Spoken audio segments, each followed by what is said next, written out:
Bismillahirrahmanirrahim. Assalamualaikum warahmatullahi wabarakatuh. Alhamdulillahi hamdan katsiran thayyiban mubarakan fih kama yuhibbu rabbuna wa yardah. Asyhadu an la ilaha illallah wa asyhadu anna Muhammadar Rasulullah. La haula wala quwata illa billahil aliyyil azim. Amma ba'du. Bapak Ibu sekalian rahimani wa rahimakumullah. Insyaallah kita lanjutkan lagi bacaan kita. Harusnya hari ini tidak jadwalnya, tapi karena satu dan lain hal digeser. Insyaallah ta'ala tidak apa-apa, dan insyaallah bisa bermanfaat supaya kita bisa tetap belajar di setiap akhir pekan insyaallah ta'ala. Karena Nabi SAW juga tidak memberikan pelajaran kepada sahabat dalam bentuk durus, dalam bentuk pelajaran, mengumpulkan para sahabat di masjid kemudian mengajari, itu tidak setiap hari. Satu pekan sekali beliau Shallallahu Alaihi Wasallam mengumpulkan para sahabat sebagaimana dijelaskan oleh Al-Imam Al-Bukhari di dalam kitab Sahihnya. Beliau hanya mengumpulkan satu pekan sekali. Selain itu beliau seperti biasa berdagang, kemudian bertemu dengan para sahabat yang lainnya setiap harinya, kebiasaan setiap hari beliau. Dari situlah setelah kehidupan sehari-hari itulah para sahabat kadang-kadang bertanya, kemudian minta penjelasan dari Nabi Shallallahu Alaihi Wasallam tentang berbagai macam hal. Nah, dari situlah kemudian muncul banyak sekali ribuan hadis yang menjadi dasar pegangan dari kita beragama saat ini. Nah, kita lanjutkan lagi pembahasan kita tentang Sirah Nabawiyah, masih menggunakan kitab Khulasatul Bahiyah karya Syekh Wahid Abdul Salam Bali hafizahullah taala, dan kita sampai pada bagian yang kedua, yaitu setelah diutusnya, dari mulai diutusnya Nabi Shallallahu Alaihi Wasallam hingga hijrah, dan kita sampai pada poin yang ketiga. Ya, sekarang kita akan sampai pada poin yang ketiga. Penulis berkata di situ, di poin yang ketiga atau di hal yang ketiga, beliau hafizahullah ta'ala, penulis kitab ini hafizahullah ta'ala berkata, menuliskan, aslama as-sabiqunal awwaluna mitslul Khadijah wa Ali wa Zaid wa Abi Bakrin wa ghairihim. Dan masuk Islamlah, ya, dan masuk Islamlah as-sabiqunal awwalun, orang-orang yang disebut dengan as-sabiqunal awwalun. Kata as-sabiqunal awwalun artinya sabaqo, terlebih dahulu. Al-awwalun berarti yang pertama. Kata as-sabiqunal awwalun digunakan oleh para ulama untuk menyebut mereka-mereka yang masuk Islam di awal Islam itu didakwahkan. Ini yang disebut dengan as-sabiqunal awwalun, yaitu orang-orang yang masuk Islam di awal kali Islam itu didakwahkan. Mitslu misalnya adalah Khadijah. Contohnya adalah Khadijah, wa Ali dan Ali. Ali di sini maksudnya Ali bin Abi Thalib, ya. Wa Zaid, Zaid di sini maksudnya adalah Zaid bin Thabit. Wa Abi Bakar, ya, dan Abu Bakar. Wa ghairihim, dan yang selain mereka. Jadi ada banyak sekali para sahabat yang sudah masuk Islam di awal-awal dakwah ini disampaikan oleh Nabi Shallallahu Alaihi Wasallam. Nah, mereka itu disebut dengan as-sabiqunal awwalun. Kenapa ada istilah khusus as-sabiqunal awwalun? Ini istilah yang tidak dikarang oleh para ulama atau dikarang oleh penulis buku sendiri. Tetapi kata as-sabiqunal awwalun itu adalah istilah yang disebutkan oleh Allah Subhanahu wa taala di dalam Al-Qur'an.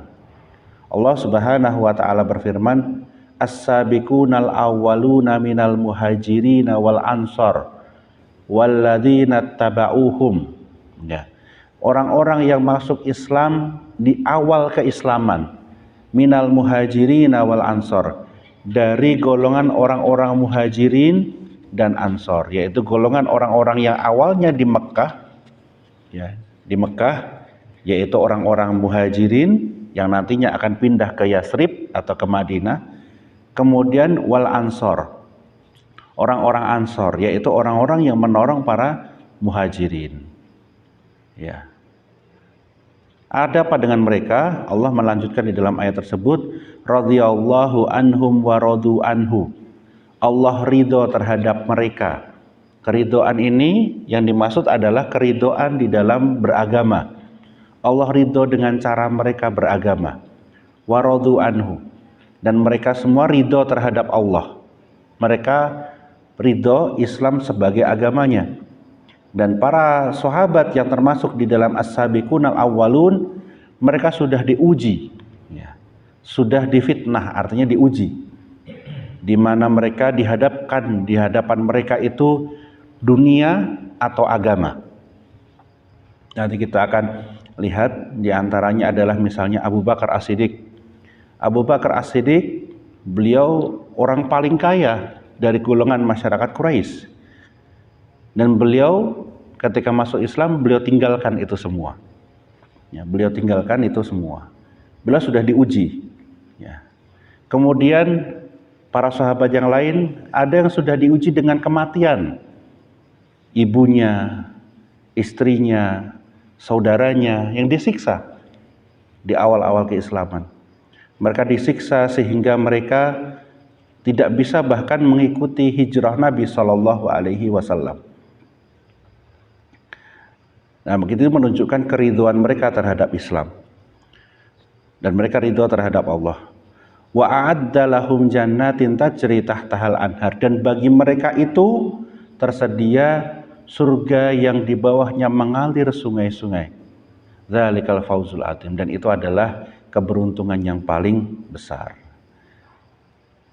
Nah, di dalam ayat tersebut sebetulnya ada perintah untuk kita. Kita tentunya menyukai ketika para sahabat ini dipuji oleh Allah Subhanahu wa taala, radhiyallahu anhum, Allah ridho terhadap mereka. Tapi tidak berlaku untuk kita. Karena kita belum tentu dipuji oleh Allah. Nah, siapa kita? Nah, oleh karena itu ada satu syarat. Ada satu syarat supaya kita bisa diridhoi oleh Allah sebagaimana mereka. Ya, sebagaimana mereka. Di dalam ayat tersebut sudah tersebutkan as-sabiqunal awwaluna minal muhajirin wal ansor walladzina taba'uhum. Ya, dan orang-orang yang mengikuti mereka. Nah, ini sebetulnya perintah yang jelas sekali. Kalau kita ingin diridhoi oleh Allah, maka cara beragamanya seperti mereka, bukan cara hidupnya. Kalau cara hidupnya nanti ada yang ngomong, ya enggak usah pakai mobil, kan mereka enggak pakai mobil. Enggak usah pakai mikrofon, mereka enggak pakai mikrofon. Enggak, cara beragamanya. Bagaimana berakidah, bagaimana sholat, bagaimana zakat, bagaimana cara puasa, cara haji, cara sujud, cara kita sedekah, cara kita beriman kepada Allah. Semua aspek di dalam agama harus sama seperti mereka supaya kita diridhoi. Karena orang Islam selain para sahabat ini tidak masuk ke dalam ridho tadi. Allah memberikan syarat di situ, kalau ingin diridhoi seperti mereka. Kita diridhoi enggak? Belum tentu. Tapi para sahabat sudah jelas diridhoi. Ya. Ustadz-ustadz kita misalnya sudah diridhoi enggak? Enggak tahu. Tapi para sahabat sudah jelas diridhoi. Nah, inilah keutamaan para sahabat, terutama as-sabiqunal awwalun. Kita diperintahkan oleh Allah Subhanahu wa taala untuk mencontoh mereka. Nah, ini pelajaran besar sekali. Nah, kita baca penjelasan Syekh di sini di dalam kitab besar beliau. Beliau menuliskan kanat natijatu ta'wati syirriyah Islam ar-ra'ilil awwal minas sahabati radhiyallahu anhum. Bahwasanya telah disebutkan sebelumnya di bab yang sebelumnya, dakwah ini dijalankan oleh Nabi Shallallahu Alaihi Wasallam pada awalnya dengan cara sirriyah, tersembunyi, hanya keluarga dekat dari Rasulullah Shallallahu Alaihi Wasallam. Fa'al waluman aslama minar rijali al-ahrar Abu Bakar. Maka orang yang Islam pertama kali dari golongan orang yang merdeka, ya, dari golongan orang yang merdeka, artinya bukan budak, adalah Abu Bakar As-Siddiq. Adalah Abu Bakar As-Siddiq. Wa minan nisa'i Khadijah, dan dari perempuan itu ada Khadijah. Ya, ada Khadijah. Ada satu lagi selain Khadijah sebetulnya. Siapa? Bukan awal dia, tapi dia kedua. Siapa namanya? Ada yang tahu? Orang yang kedua, perempuan kedua yang masuk Islam. Tapi sayangnya Allah Subhanahu wa taala mentakdirkan beliau tidak ikut hijrah karena meninggal. Yaitu Sumayyah. Ya, yaitu Sumayyah. Nanti kita akan bahas insyaallah taala. Wa minal abid Zaid bin Harisah. Dan dari golongan hamba saya adalah Zaid bin Harisah. Ini Zaid bin Harisah ini yang kemudian diangkat sebagai anak angkat Nabi Shallallahu Alaihi Wasallam. Wa minal gilman Ali bin Abi Thalib radhiyallahu anhum. Dan dari golongan anak muda itu ada Ali bin Abi Thalib radhiyallahu anhum. Nah, nama-nama yang kita sebutkan, yang disebutkan di sini, mereka ini tidak masuk Islam secara bersamaan, ya, tidak masuk Islam secara bersamaan. Bahkan hanya sebagian dari mereka yang menunjukkan keislaman secara nyata, sebagiannya masih ditutupin, ya, sebagiannya masih ditutupi. Di antaranya adalah sebagaimana diriwayatkan oleh Al-Imam Ibnu Ishaq di dalam kitab tarikhnya, dan juga diriwayatkan oleh Al-Imam Ibnu Jarir At-Tabari di dalam kitab tarikhnya, dari seorang sahabat yang bernama Ufaif. Kita bisa baca di sini. Jadi Ufaif itu Al-Imam Ibnu Ishaq meriwayatkan riwayat dari Ayyas bin Ufaif, dari Ufaif. Dia mengatakan, kuntu imro'an tajiron, aku adalah seorang pedagang. Faqadamtu minna ayamil hajj, maka aku meninggalkan Mina, daerah Mina ya, yang kalau untuk haji. Aku meninggalkan Mina ayamil hajj, ketika dalam hari-hari haji. Haji itu sudah ada sejak sebelum Islam itu menyariatkan haji. Jadi para orang-orang Arab dulu banyak mereka yang berkumpul di sekitaran Ka'bah ketika hari-hari haji, ya, di Dzulhijjah, termasuk Ayyamul Haram, termasuk bulan-bulan haram soalnya. Nah, ketika itu Ufaif dia meninggalkan Mina di hari-hari haji. Wa kana Al-Abbas ibni Abdul Muthalib imro'an tajran, dan kemudian ketika beliau meninggalkan Mina, beliau menemui seorang pedagang yang juga pedagang, ya, Al-Abbas ibnu Abdul Muthalib. Ini adalah pamannya Nabi Shallallahu Alaihi Wasallam. Fa'ataituhu adba'an minhu, maka aku pun menemui dia. Jadi Ufaif menemui Abbas ibnu Abdul Muthalib. Qala, maka kemudian Al-Ufaif mengatakan, fabainana nahnu id kharaja rajulun min hibai. Kemudian kami sedang duduk-duduk pada waktu itu, kemudian keluarlah seorang laki-laki dari hiba. Hiba itu tenda. Faqoma yusolli tijaha Ka'bah. Kemudian dia sholat menghadap kepada Ka'bah.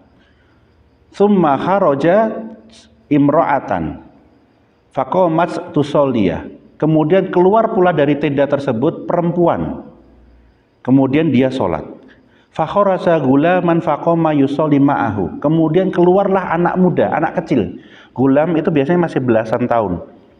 Keluarlah seorang remaja yang kemudian sholat bersama mereka. Apa yang kita ketahui di sini berarti di awal-awal Islam Nabi Shallallahu Alaihi Wasallam dan para sahabat yang waktu itu masih kecil mereka sholat. Sedangkan kalau kita ingat kewajiban sholat 5 waktu itu turunnya ketika kapan? Ketika Isra Mi'raj. Ketika Nabi Shallallahu Alaihi Wasallam Mi'raj. Kapan itu Mi'raj? Sebelum hijrah atau sesudah hijrah? Sebelum, jelas sebelum. Kalau sudah hijrah nggak ada masalah, nggak akan dipertentangkan.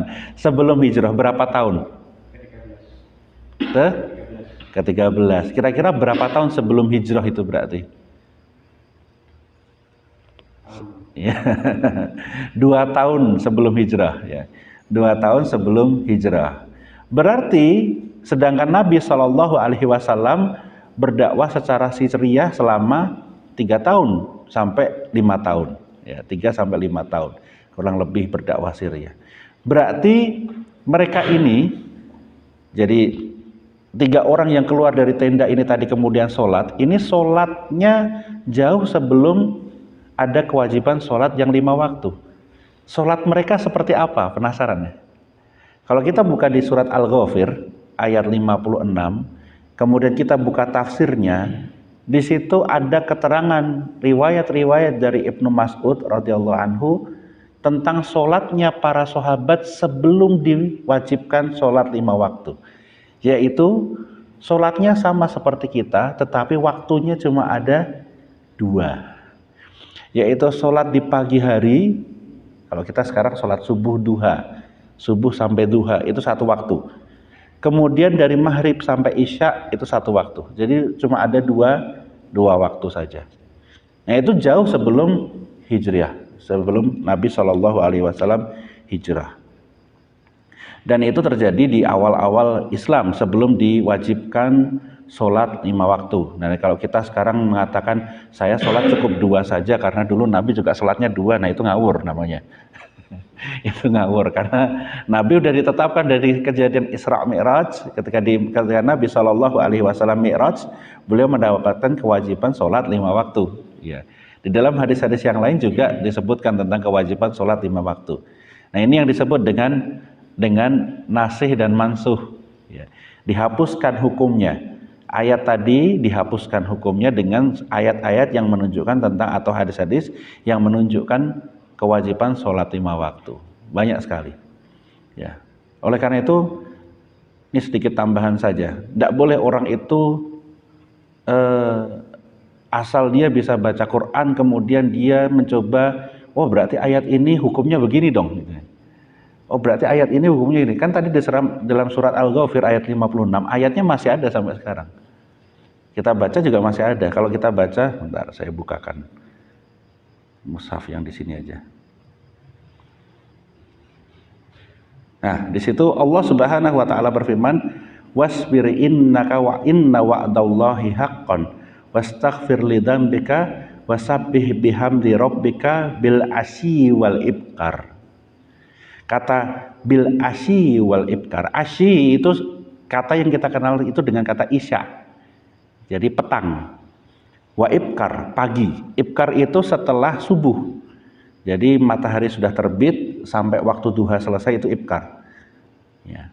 Nah, oh berarti ayat ini menunjukkan kita sholatnya hanya 2 aja lah. Itu yang ngawur namanya. Walaupun ayatnya masih ada. Karena itu tidak boleh seseorang itu sebelum dia belajar ilmu-ilmu yang dia bisa gunakan untuk memahami dalil Al-Quran, dia tidak boleh mengambil hukum sendiri. Nah, di antara ilmunya adalah ilmu nasih wal mansuh. Nah, ada satu riwayat yang dibawakan oleh Al-Imam Az-Zuhri. Beliau meriwayatkan hadis dari Ali bin Abi Thalib. Suatu ketika ada orang yang suka cerita-cerita, dongeng-dongeng di hadapan masyarakat, di hadapan orang-orang, dongeng-dongeng tentang keislaman. Kemudian Ali bin Abi Thalib tahu, kemudian ditanyakan, a'alamta bin nasihi wal mansuh, apakah engkau tahu tentang nasih wal mansuh? Orang yang cerita-cerita tadi ngomong, lah, nggak tahu.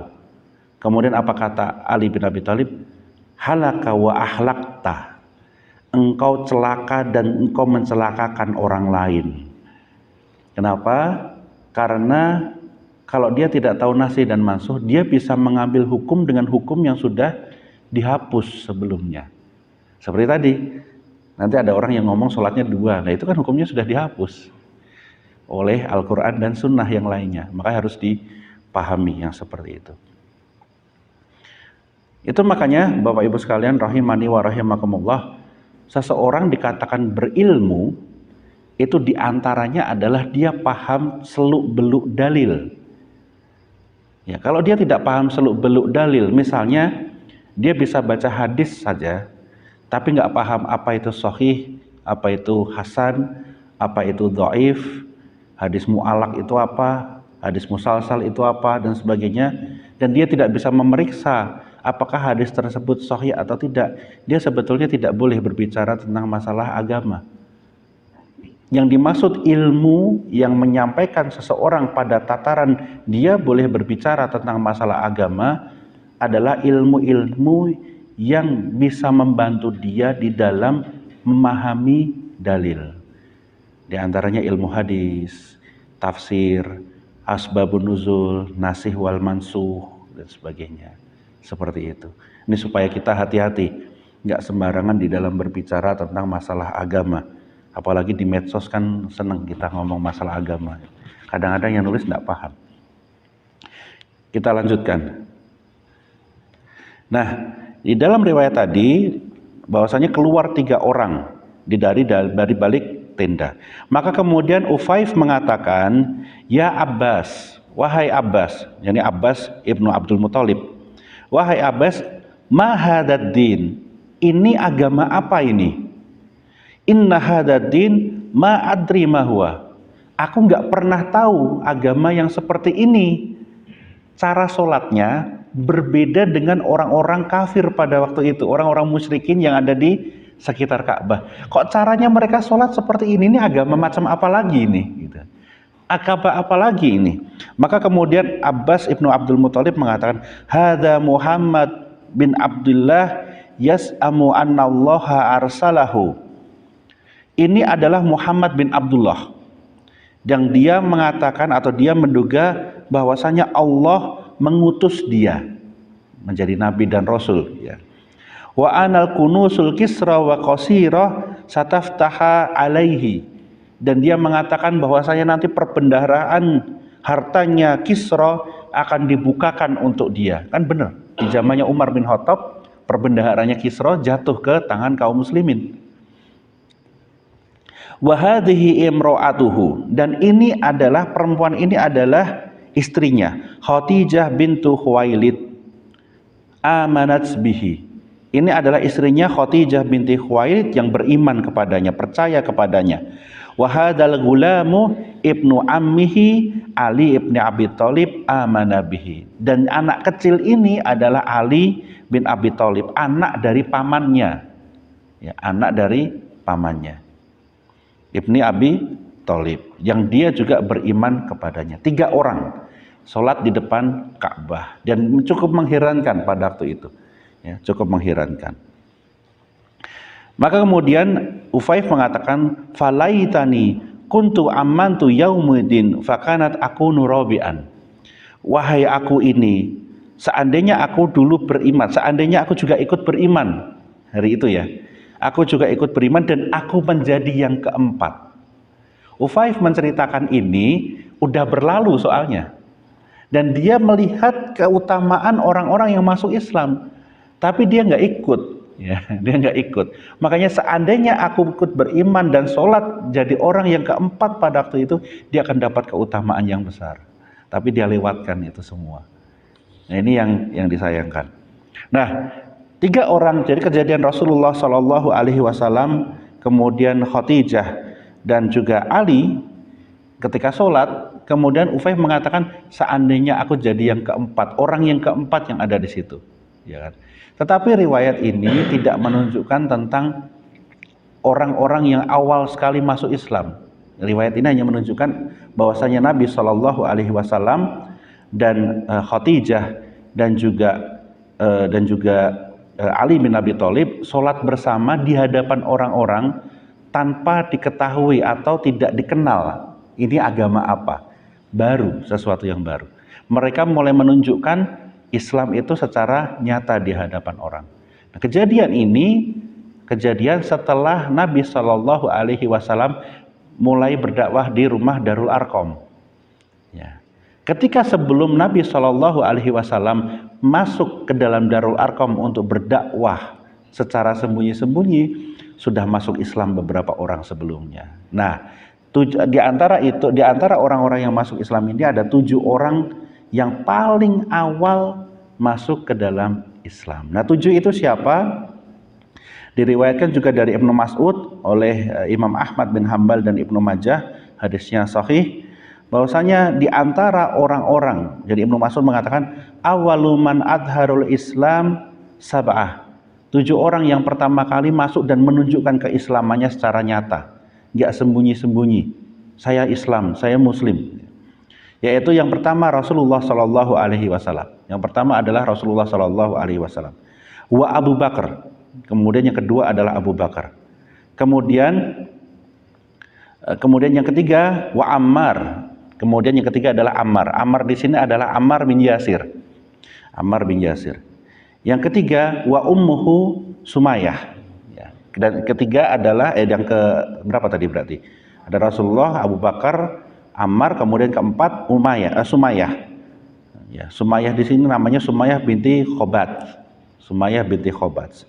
Kemudian yang kelima adalah Suhaib bin Sinan. Suhaib ini maksudnya Suhaib bin Sinan. Yang kemudian yang keenam adalah Bilal. Ya, kemudian yang ketujuh adalah Miqdad bin Amru. 7 orang ini yang paling awal sekali masuk Islam dan kemudian menunjukkan keislamannya secara nyata. Nah, kita coba bicarakan sedikit. Ya. Yang pertama ada tadi Rasulullah Shallallahu Alaihi Wasallam, kemudian ada Abu Bakar. Abu Bakar itu namanya siapa ya? Abdullah, pintar. Abdullah. Kita tahu Abu Bakarnya aja, tapi nggak tahu Abdullah. Ya. Namanya adalah Abu Bakar itu adalah Abdullah. Abdullah bin bin Abu, ya, bin Abu. Iya. Nama aslinya siapa? Bukan kunyahnya. Namanya adalah Abdullah bin, kalau nama aslinya jangan dipakai kunyah, adalah bin Utsman. Ayahnya bernama Utsman. Abdullah bin Utsman, kemudian Abdullah bin Utsman bin Amir bin Amru bin Ka'ab bin Sa'ad, ya, bin Taim bin Murrah bin Ka'ab bin Lu'ay. Nah, berarti ketemu sama nasabnya Nabi Shallallahu Alaihi Wasallam di Ka'ab, di Murrah bin Ka'ab. Di Murrah bin Ka'ab. Ini bertemu dengan sanadnya, dengan nasabnya Nabi Shallallahu Alaihi Wasallam. Nah, ketika Abu Bakar masuk Islam, beliau termasuk yang aneh. Anehnya apa? Abu Bakar termasuk salah seorang pedagang kaya dan nasabnya yang paling bersih. Bahkan Aisyah dan anaknya Asma, ya, anaknya Abu Bakar yaitu Aisyah dan Asma, menyebutkan bapaknya ini nggak pernah sekalipun minum khamr dan bersujud di berhala. Sebagaimana Nabi Shallallahu Alaihi Wasallam tidak pernah sujud di berhala, tidak pernah minum khamr sebelum masuk Islam dan setelah masuk Islam. Setelah masuk Islam apalagi? Beliau tidak pernah minum khamr. Dan dari kejadiannya ini tadi cukup menarik. Biasanya ketika didakwakan oleh Nabi Shallallahu Alaihi Wasallam, orang akan menolak. Tapi Abu Bakar enggak. Didakwakan oleh Nabi Shallallahu Alaihi Wasallam tentang Islam, beliau langsung masuk. Dan termasuk orang yang paling awal masuk ke dalam Islam. Yang kemudian dari tangannya Abu Bakar inilah masuk Islam tokoh-tokoh besar yang kita kenal sekarang di dalam keislaman. Ada 4 orang yang masuk Islam melalui tangannya Abu Bakar, dan orangnya luar biasa semuanya. Yang pertama adalah Az-Zubair bin Al-Awwam, yang kemudian Az-Zubair bin Al-Awwam ini dinikahkan dengan putri beliau. Kemudian yang kedua adalah Abdurrahman bin Al-Auf. Abdurrahman bin Auf, saudagar terkaya di Islam, dalam sejarah Islam, ya. Kemudian ada Utsman bin Affan. Jadi Utsman bin Affan masuk Islam dari tangannya Abu Bakar As-Siddiq. Kemudian ada Ubaidurrah, ya, Abu Ubaidah bin Jarrah. Ya, Abu Ubaidah bin Jarrah. Jadi 4 orang ini yang masuk Islam dari tangannya Abu Bakar As-Siddiq. Dari tangannya Abu Bakar As-Siddiq. Sedangkan kalau kita lihat Abu Bakar As-Siddiq, ya, setelah beliau masuk Islam, maka seluruh keluarganya, hampir seluruh keluarganya itu dimasukkan atau diajak ke dalam Islam. Ya. Istrinya Abu Bakar As-Siddiq ada berapa? Ada yang tahu? Wah, pas nikahan saya nggak hadir.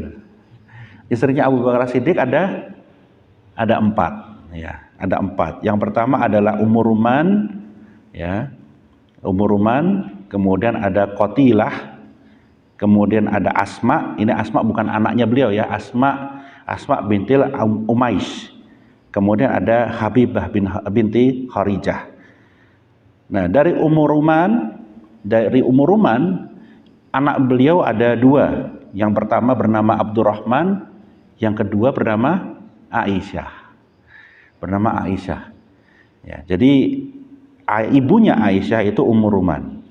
Kemudian dari Qatilah itu ada 2 anaknya, yaitu Abdullah dan Asma. Ya, Asma. Nah, Asma kemudian dinikahkan dengan Zubair bin Al-Awwam. Anaknya bernama ulama besar ini, Abdullah bin Az-Zubair. Salah seorang ulama besarnya sahabat kecil. Ya, salah satu ulama besarnya sahabat kecil, Abdullah bin Zubair. Kalau kita membaca kitab-kitab hadis, nama Abdullah bin Zubair udah nggak asing lagi, sering kali keluar namanya sebagai seorang ulama. Nah, kemudian dari istri beliau yang bernama Asma bin Amish ada 1 orang, ya, yang bernama Muhammad, ya, diberi nama Muhammad. Nah, Muhammad itu kemudian nanti menikah dengan salah seorang anak dari putri kerajaan Kisra, ya, dari Iran. Yang kemudian dari beliau kedua ini tadi lahir seorang yang bernama Abu Muhammad Al-Qasim. Abu Muhammad Al-Qasim. Siapa dia? Salah satu dari 7 orang fuqahanya Madinah. Ahli fikihnya Madinah. Ya, salah satu dari 7 orang ahli fikihnya Madinah. Kemudian baru ada Habibah.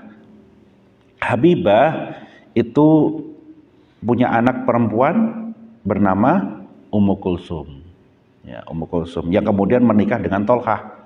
Ya, kemudian menikah dengan Tolhah dan anaknya diberi nama Aisyah. Jadi kalau dan Aisyah ini beliau meriwayatkan hadis banyak sekali di dalam kitab-kitab hadis. Jadi kalau disebutkan Aisyah, yang mana harus tahu. Kalau disebut Aisyah binti Tolhah itu berarti anak dari Ummu Kulsum. Tapi kalau Aisyah binti Abu Bakar berarti Aisyah yang istrinya Nabi Sallallahu Alaihi Wasallam. Nah, ini termasuk salah satu hal yang harus dipahami oleh seseorang apabila dia ingin memahami seluk-beluk dalil. Ya. Kalau kita ingin memeriksa hadis, kita harus tahu sahabat ini siapa. Kadang para ulama menuliskan hanya kunyahnya saja, Abu Ubaidah. Abu Ubaidah siapa ini? Abu Ubaidahnya bin Jarrah, bin Al-Jarrah, atau yang lainnya? Sofyan yang mana? Kalau kita terbiasa belajar dengan dalilnya, maka kita akan tahu Sofyan kalau dari siapa? Sofyan dibawakan beritanya oleh siapa? Dari Waki.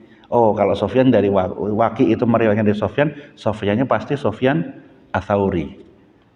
Pasti Sofyan Ats-Tsauri. Kalau sebelum Sofyan itu namanya Ibnu Uyainah, berarti dia setelahnya itu Uyainah berarti Sofyan bin Uyainah. Seperti itu. Kalau Sofyan dari Sofyan berarti dari Sofyan Ats-Tsauri ke Sofyan Uyainah. Seperti itu. Nah, ini yang diantara seluk-beluk dalil yang harus kita ketahui. Ya. Nah, seperti itu Abu Bakar As-Siddiq. Jadi beliau termasuk orang yang dan keluarganya ketika dimasukkan ke dalam Islam yang memberikan pengaruh sangat besar sekali pada Islam. Kemudian ada tadi kita sebutkan Ammar bin Yasir dan ibunya Sumayyah. Ammar bin Yasir dan ibunya Sumayyah. Ammar bin Yasir masuk Islam bersama ibunya, dan ibunya sebenarnya bersama dengan ayahnya, yakni Yasir. Ya, ayahnya Yasir bin Ammar. Jadi Ammar bin Yasir bin Ammar namanya. Bingungin toh? Ammar bin Yasir bin Ammar gitu kan. Jadi bapaknya Yasir bin Ammar, anaknya namanya Ammar bin Yasir. Gak ada kita ya orang Indonesia pakai namanya siapa, pakai namanya bapaknya lagi gitu.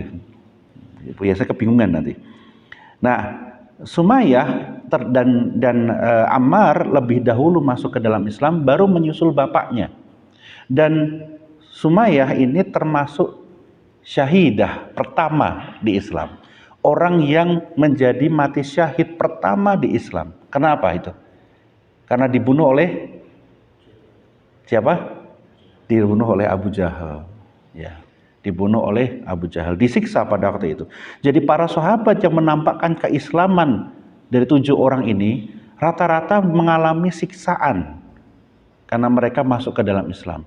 Ada yang dipanggang, ada yang ditimpa batu besar seperti Bilal, ada yang dijemur, dan Sumayyah termasuk yang menyedihkan. Beliau ditusuk dari duburnya oleh Abu Jahal laknatullah alaih. Ya, ditusuk dari belakang. Ya. Kemudian ada Suhaib bin Sinan tadi sudah kita sebutkan. Kemudian juga Mikdad. Mikdad itu salah seorang kaya dari golongan musyrikin. Dan ketika dia masuk Islam, dia berikan semua kekayaannya untuk Islam. Sebagaimana Abu Bakar As-Siddiq juga memberikan semuanya kepada Islam. Diberikan semuanya. Dan para ulama sebetulnya mereka berselisih pendapat. Siapa yang paling awal sekali masuk Islam dari golongan selain para keluarganya Nabi SAW? Mereka berselisih pendapat. Ada yang mengatakan, kalau dari nasab agak jauh, ada yang mengatakan Abu Bakar yang pertama. Kemudian ada yang mengatakan berbeda lagi. Ya, banyak sekali perselisihan. Tetapi yang disebutkan di sini yaitu bahwasanya as-sabiqunal awalun itu misalnya adalah Khadijah, Ali, Zaid bin Thabit, Zaid bin Haritsah, kemudian juga Abu Bakar As-Siddiq, kemudian ada yang lainnya. Ini yang disepakati oleh para ulama, Ya. Kemudian disebutkan wahaulai hum aqrabun nasi ila Rasulillah sallallahu alaihi wasallam, dan mereka ini adalah orang-orang yang dekat dengan Nabi sallallahu alaihi wasallam. Misalnya Mikdad itu seusia dengan Nabi sallallahu alaihi wasallam, bahkan menjadi kenal dan tahu benar Nabi sallallahu alaihi wasallam jauh sebelum kenabian. Sudah paham beliau. Oleh karena itu mudah bagi beliau untuk menerima keislaman. Ya, karena Rasulullah Shallallahu Alaihi Wasallam dikenal sebagai orang yang amin, sebagai orang yang terpercaya. Lidzalika kanu aula bidakwatihi Shallallahu Alaihi Wasallam wa asra'a fi ijabatihi. Oleh karena itu mereka ini yang menjadi awal didakwahi oleh Nabi Shallallahu Alaihi Wasallam dan menjawab dakwah tersebut. Summa dakhala nasu fil islami jama'atin minar rijali wan nisa'i hatta intasyara dzakarul islam bi Makkah wa tahaddatsan nas bihi. Kemudian baru Rasulullah sallallahu alaihi wasallam berdakwah secara kepada orang lain dari laki-laki dan perempuan dan sebagainya, dan tersebarlah bahwasanya Nabi sallallahu alaihi wasallam mulai berdakwah di Makkah. Nah, ini yang termasuk dengan as-sabiqunal awalun. Jadi apabila yang disebutkan di dalam kitab yaitu Khadijah, Ali, Zaid bin Haritsah, kemudian Abu Bakar As-Siddiq, wa ghairuhum dan lain-lainnya, ini termasuk di dalamnya adalah Mikdad, Suhaib, kemudian ada Ammar bin Yasir dan ibunya, dan kemudian nanti menyusul bapaknya dan sebagainya. Banyak sekali di kalangan para sahabat. Dan banyak dari para sahabat yang termasuk di dalam as-sabiqunal awalun ini yang mereka hidup lama, menemui seluruh perang yang dijalani oleh Rasulullah Sallallahu Alaihi Wasallam. Bahkan ada sebagainya yang mengikuti perang Siffin ketika terjadi perselisihan di kalangan para sahabat. Jadi mereka banyak sekali.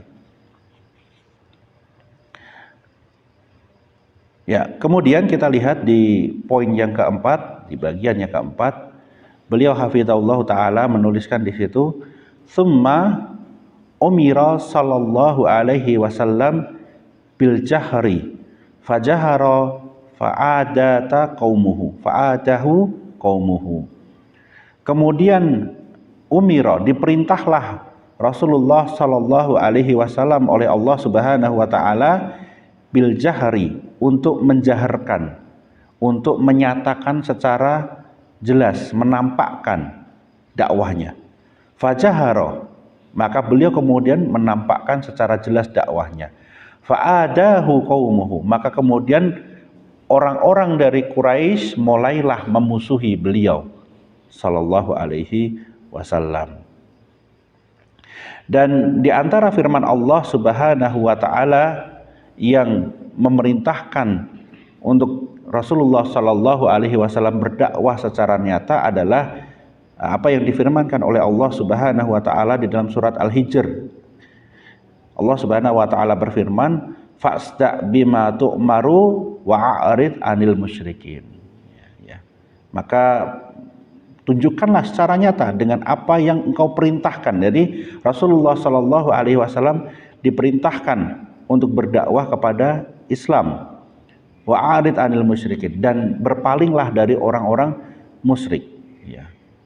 Maka dengan diturunkannya ayat ini, Rasulullah sallallahu alaihi wasallam mulai berdakwah secara nyata. Ya, beliau mulai berdakwah secara nyata. Kita baca keterangan beliau di sini, amarallahu azza wa jalla rasulahu sallallahu alaihi wasallam wa yajhara biha ja'ahu minal haq wa an yudhara linnasi da'watahu wa an yad'uwa ilaihi wa kana baina da'watihi sirriyah wa da'watihi hijriyah jahriyah salah satu sidin. Bahwasanya Nabi sallallahu alaihi wasallam diperintahkan oleh Allah Subhanahu wa taala untuk menjaharkan, untuk menyatakan secara jelas dakwahnya, dan mulailah Nabi Shallallahu Alaihi Wasallam mendakwahkan secara nyata. Dan jarak antara dakwah siriyah beliau dengan dakwah jariyah itu ada salasu sinin 3 tahun. Jadi beliau kurang lebih selama 2 tahun berdakwah secara siriyah, kemudian 2-3 tahun berdakwah siriyah, kemudian jahriyah, kemudian berdakwah secara jahar, secara nyata, dengan firman Allah Subhanahu wa taala di surat Al-Hijr tadi. Ya, di dalam surat Al-Hijr. Fahada amrun minallahi azza wa jalla linabihi bi iblaqi ma ba'athahu bihi wa bi infadhihi wa sada'a bihi wa huwa min muwajahatil musyrikin bihi wa bi tablighi ma anzala ilaihi min rabbih. Dengan ayat inilah Nabi Shallallahu Alaihi Wasallam diperintahkan oleh Allah Subhanahu Wa Taala untuk mendakwahkan, bertabligh secara nyata dan berpaling, tidak menghiraukan apa yang dilakukan oleh orang-orang musyrikin. Kemudian diturunkan ayat yang lain di surat Asy-Syu'ara. Allah Subhanahu Wa Taala berfirman, wa andir ashirataka al-aqrabin. Ya. Kemudian ayat ini turun, dan berikanlah peringatan kepada orang-orang keluarga terdekatmu. Maka apa yang dilakukan oleh Nabi Shallallahu Alaihi Wasallam, kan ayat untuk berdakwah secara jahar sudah turun nih. Kemudian Allah Subhanahu Wa Taala memerintahkan Nabi untuk memberikan peringatan, bukan tablik, peringatan. Wa anzir, dan peringatkanlah ashiratakal aqrabin, keluargamu yang dekat. Peringatan. Maka apa yang dilakukan oleh Nabi Shallallahu Alaihi Wasallam diriwayatkan oleh Al-Imam Ibnu Katsir di dalam tafsirnya, dan juga Al-Imam At-Tabari, bahwasanya Nabi Shallallahu Alaihi Wasallam kemudian keluar dari tempat tinggal beliau. Kharaja Rasulullah Shallallahu Alaihi Wasallam hatta so'ida jabali Sofa. Beliau keluar menuju gunung Sofa, yang kalau kita sa'i, ya, beliau menuju ke puncaknya Sofa. Fahatafa ya sobahah, kemudian beliau naik ke atas dan berteriak, ya sobahah. Sobahah itu maksudnya adalah wahai kalian yang sibuk, yang suka sibuk sendiri gitu. Jadi beliau memberikan peringatan kepada orang-orang di sekitar beliau yang pada waktu itu berkumpul di situ, karena orang-orang berkumpul. Ya, orang-orang berkumpul. Kan Ka'bah dulu kan tempat orang berdagang soalnya. Nah, dia peringatkan, hei orang-orang yang suka sibuk sendiri, diperingatkan oleh beliau. Kemudian mereka mendengar seruan tersebut berkata, faqalu man hadzal ladzi yahtaf. Siapa ini yang ngomong, yang teriak-teriak ini tadi? Faqalu qaulu Muhammad. Maka mereka mengatakan, ini Muhammad ini yang berteriak-teriak ini. Faqala, maka kemudian Nabi Shallallahu alaihi wasallam bersabda, ya bani fulan, ya bani fulan, ya bani fulan, ya bani Abdul Manaf, ya bani Abdul Muthalib. Dipanggil semua nama kabilahnya. Kan disuruh Allah memperingatkan keluarga kan. Nah, mereka masih ada hubungan nasab dengan Nabi Shallallahu alaihi wasallam. Makanya dipanggil satu persatu. Ya, berdakwah secara jelas dan dipanggil satu persatu. Kemudian setelah dipanggil itu, fajtama'u alaihi, ngumpul mereka. Ya, mereka orang-orang ini tadi berkumpul ke selingkaran, ke sisi-sisi Nabi Shallallahu alaihi wasallam di puncak Bukit Sofa. Faqala ara'aitum in akhbartukum anna khailan tahruju min safhi hadzal jabal akuntum musaddiqi. Apabila aku beritahukan kepada kalian, bagaimana menurut kalian apabila aku beritahukan kepada kalian akan muncul gunung emas, bongkahan emas dari gunung ini, apakah kalian akan percaya? Ya, apakah kalian percaya? Qalu, mereka mengatakan, majarorna alaika kadziban, kami nggak pernah nemuin kamu itu bohong. Beliau nanya dulu. Kenapa? Beliau akan memberikan dakwah, memberikan sesuatu yang mereka jelas-jelas akan mengingkarinya dan mungkin mengatakan kamu bohong. Di antaranya, aku diutus Allah. Kalau Nabi Shallallahu alaihi wasallam langsung mengabarkannya, maka Nabi bisa dikatakan kamu bohong. Tapi dites terlebih dahulu oleh Nabi Shallallahu alaihi wasallam. Kalau seandainya aku memberitakan sesuatu di sini, misalnya di gunung ini ada emas, kalian percaya enggak? Mereka mengatakan, aku nggak pernah menemui kamu itu bohong. Maka kemudian Nabi Shallallahu alaihi wasallam kemudian mengatakan, ya bani Ka'ab bin Lu'ay, ankitu anfusakum minan nar, wahai keluarga Bani Lu'ay, Ka'ab bin Lu'ay, jagalah diri kalian dari neraka. Ya bani Murrah bin Ka'ab, ankitu anfusakum minan nar. Ya bani Abdul Syams, ankitu anfusakum minan nar. Ya bani Abdi Manaf, ankitu anfusakum minan nar. Ya bani Hashim, ankitu anfusakum minan nar. Ya bani Abdul Muthalib, ankitu anfusakum minan nar. Ya Fatimah, ankidhi nafsaki minan nar. Beliau Shallallahu alaihi wasallam menyebutkan dari kabilah yang paling besar, yaitu Lu'ay. Ya, jadi kalau misalnya kita ngumpamanya gimana? Kita berdakwah kepada keluarganya Mbah siapa? Wahai anak turunnya Mbah siapa? Gitu. Hati-hati terhadap neraka. Nah, kemudian disebut salah satu anaknya di situ. Wahai anak turunnya si Pak Fulan, hati-hati terhadap neraka. Kemudian turunkan lagi terus sampai ke kakeknya sendiri. Berarti dia memperingatkan saudara-saudaranya. Dan ini yang seringkali kita salah tangkap, Bapak Ibu sekalian, rahimani wa rahimakumullah. Para nabi dan rasul yang disebutkan di dalam Al-Quran, apabila kita lihat, berdakwah selalu kepada keluarganya. Nabi Lut, Nabi Soleh, dan semua nabi dan rasul berdakwah kepada keluarganya. Dan orang-orang di luar rumahnya yang didakwahi adalah orang-orang yang memiliki hubungan nasab. Orang-orang yang memiliki hubungan nasab, persaudaraan betulan. Ya. Jadi persaudaraan yang ada disebutkan di dalam Al-Quran betul-betul persaudaraan darah. Persaudaraan yang betul-betul karena keluarga, bukan karena tinggal di satu tempat yang sama. Oleh karena itu Islam tidak mengenal persaudaraan watoniyah, kebangsaan. Sama-sama saat tinggal di satu pulau, kemudian sama-sama orang Jawa. Enggak, persaudaraan itu saudara itu karena nasab. Walaupun nasabnya jauh ke depan sekalipun. Seperti itu. Ya.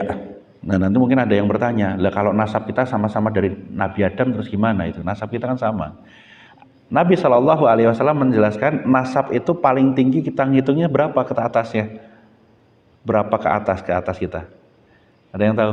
Dalam hadisnya Nabi Shallallahu Alaihi Wasallam nasab itu ke atasnya berapa? 7. 7-nya ke atas itu saudara kita. 7 ke atas. Pernah ada yang menghitung nasab ke atasnya 7 siapa saja? Saya nggak bisa. Kemudian Nabi Shallallahu Alaihi Wasallam berkata, fa inni nadhirun lakum baina yadayya adaban syadid. Sesungguhnya aku memberitahukan peringatan kepada kalian semua tentang sesuatu azab yang akan sangat pedih sekali. Wa inni la amliku lakum minallahi syai'an, sedangkan aku tidak bisa membantu kalian sedikit pun. Jadi walaupun mereka itu adalah saudaranya Nabi, nasabnya ada berhubungan dengan Nabi Shallallahu Alaihi Wasallam sekalipun, Nabi mengatakan aku tidak bisa membantu kalian. Faqala Abu Lahab, kemudian Abu Lahab berkata, ya, tabban laka sa'iral yaum alihada jama'tana. Kamu hanya buat ngomong ini ngumpulin kami semuanya, rugi kami ini. Ya kan? Kan cuma dengerin omongan itu aja. Abu Lahab mengatakan rugi kami, dikumpulin hari ini, kami meninggalkan perdagangan kami untuk ngedengerin kamu ngomong seperti itu. Maka Allah Subhanahu wa taala turunkan ayat atas Abu Lahab. Apa itu? Tabbat yada Abi Lahab wa tab. Karena dia lebih mementingkan perdagangannya dia dan meremehkan apa yang didakwahkan oleh Nabi. Ayat itu turun karena itu. Hancur hartamu. Karena dia mengatakan, rugi kami dengerin kamu wahai Muhammad ngomongin itu dan kami meninggalkan perdagangan kami. Maka Allah Subhanahu wa taala melaknat Abu Lahab. Ya, melaknat Abu Lahab. Nah, ada pelajaran besar Bapak Ibu sekalian rahimani wa rahimakumullah dari kejadian ini. Kejadian di mana Nabi Shallallahu Alaihi Wasallam mulai mendakwahkan secara nyata, secara jahar. Sebelumnya Siriyah. Nabi Shallallahu Alaihi Wasallam ketika berdakwah Siriyah mendapatkan wahyu kemudian berdakwah diperintahkan oleh Allah Subhanahu Wa Taala lewat surat Al-Mudaththir untuk berdakwah kepada orang-orang di sekitarnya. Diam-diam sampai kemudian kejadian di mana Nabi Shallallahu Alaihi Wasallam dan Khadijah dan Ali sholat dikatakan aneh. Kemudian cara berdakwah mereka diubah, yaitu menjadi jahriyah, ya jahriyah secara nyata. Pelajaran yang sangat besar sekali Bapak Ibu sekalian. Apa itu? Cara dakwah itu ikut aturan yang diperintah oleh Allah. Jangan ngarang. Kalau seandainya berdakwah itu boleh dengan budaya, maka Nabi Shallallahu Alaihi Wasallam akan menggunakan budaya untuk berdakwah. Tapi enggak. Nabi Shallallahu Alaihi Wasallam mengikuti perintah Allah, dakwahkan secara nyata, dakwahkan secara nyata. Siriyah, tidak melebihi apa yang telah diperintahkan oleh Allah Subhanahu wa taala. Enggak diutak-atik, enggak diakal-akalin. Loh kan bisa begini, bisa begini, bisa begini. Nanti kalau begini, nanti dakwahnya jadi lebih bagus lagi gitu. Dakwah pakai apa? Dakwah pakai sepak bola gitu. Nabi enggak memerintahkan dengan keduniaan seperti itu. Maka itu bukan dakwah. Ya. Dakwah, ya, ini kan dakwah Nabi Shallallahu Alaihi Wasallam dakwah, dan dakwah yang paling berhasil adalah dakwahnya Nabi Shallallahu Alaihi Wasallam. Tetapi lihat perubahan bentuk dakwah Nabi Shallallahu Alaihi Wasallam menunggu perintah dari Allah Subhanahu Wa Taala. Oleh karena itu para ulama memberikan kesimpulan, memberikan kaidah yang sangat besar. Wasailud dakwah tauqifiyah. Cara berdakwah, metode berdakwah itu sebetulnya harus ngikut nas, ngikut dalilnya. Nggak boleh ngarang sendiri. Cara berdakwah. Cara dakwah boleh nggak pakai drama? Drama sudah dilarang, tidak boleh berbohong. Maka tidak boleh dipakai sinetron. Oh ini sinetronnya untuk dakwah. Nah itu nggak termasuk, nggak boleh sebetulnya. Tidak diperbolehkan. Kenapa? Melanggar apa yang telah dilarang oleh Allah Subhanahu Wa Taala.